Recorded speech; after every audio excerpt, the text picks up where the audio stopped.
Sa patuloy na paghahatid ng serbisyo publiko ng ating mga kapulisan, isang bayanihan sa pamamagitan ng road clearing operation ang ipinabala sa gitna ng malalakas na pag-ulan sa lalawigan ng Benguet. Police Master Sergeant Aline Valerio, ibalita mo. Bilang bahagi ng pagpapatuloy ng road clearing operations mula sa iba't ibang dako ng bayan ng lulugan ng Benguet,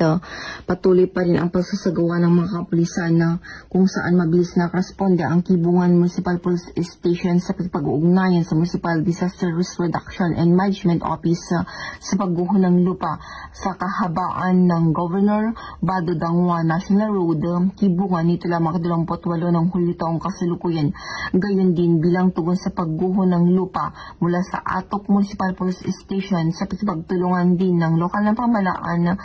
at sibilyan na voluntaryo sa isang road clearing operation sa Hanselma Highway ngayong araw. Agad na sinigurado ang mga respondeng tauhan sa lugar, pinamahalaan ang trapiko at siniguro ang kaligtasan ng mga motorista sa kabila ng patuloy na pag-ulan sa oras ng preskon at apektadong bahagi ng kalsada ay nanatiling isang lane passable pa rin.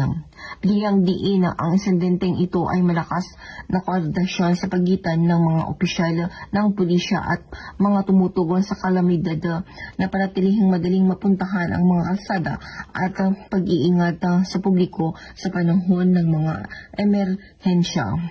Ang inisyatibo na ito ay malakas na nagbibigay diin ng malakas na pagtulungan sa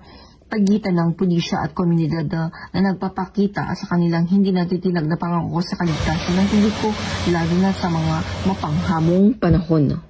Mula dito sa Baguio City, Raymond ng Cordillera, ito ang yung Police News Network Correspondent, Police Master Sergeant Aline Valerio, alagad ng batas, tagataguyod ng balitang pulis.